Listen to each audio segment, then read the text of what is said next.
Hello. I get asked the question around when should I actually step out from my corporate job, which is giving me a regular salary, so that I can now embrace entrepreneurship altogether. I wish I could first of all talk about entrepreneurship because that is where you are expressing your innovation, your prowess in setting up the right processes, and your ability to manage people towards a vision inside a corporate entity. And that might be a very good route for you to express your entrepreneurial juices within an organization. That's entrepreneurship.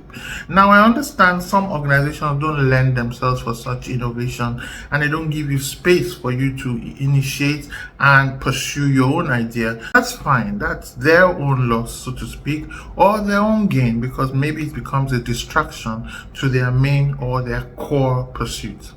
You now want to step out and start an idea. It might not even have anything to do with where you've been working or where you are currently working. And some people take either of these two routes. One, they begin to run that venture side by side what they are doing, and there is no conflict of interest. Where there is conflict of interest, I tell you, step one down. Absolutely. You need to remain a person of integrity. You do not want temporal gains to eat into your moral fiber because it will eat into you forever. And I'll tell you what. The second route is to say, you know what, I have gathered some savings, I have gathered experience, I have gathered exposure, and have beefed up my black book. I will leave, step out, and then start my venture. It's a more risky route, and many people do not like taking it, but sometimes it happens. Whether you lost your job or you needed to live by yourself, whatever, something has made you come to this point where you're now starting your venture after a corporate job. That's fine. Now it is for you to be as pragmatic as possible, and whether you want to bootstrap or you want to quickly pick up capital from others that would help you to hit the ground running. For most people, I advise bootstrap because it helps you in a safer way to learn the ropes, and then there's a safe time for you to acquire capital through maybe a fundraise as a pre-seed, seed, and so on round.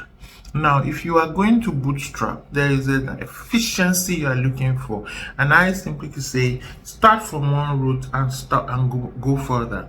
I remember bootstrapping, and I was plagued with inconsistencies. I was plagued with self-doubt.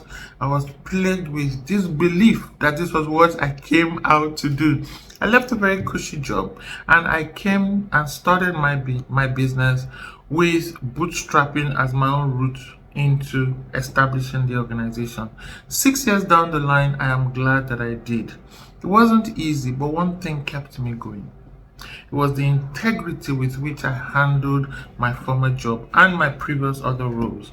I knew fundamentally that when you have sold well, when you have invested well, when you have given of yourself well in a previous role, it's most likely that you will get your own and you will get it big. Where I had invested was really significant in 4 or 5 of my roles prior to starting Advantage Health Africa, and so that gave me refreshed hope whenever I was down that you, Abimbola, are the same one who maintained integrity and you help build another person's own.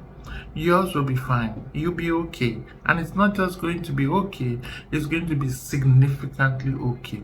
What keeps you going when you're bootstrapping?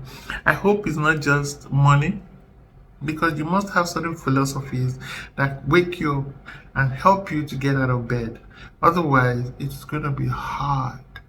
It's going to be a hard life, and you don't need that. Ain't nobody got time for that.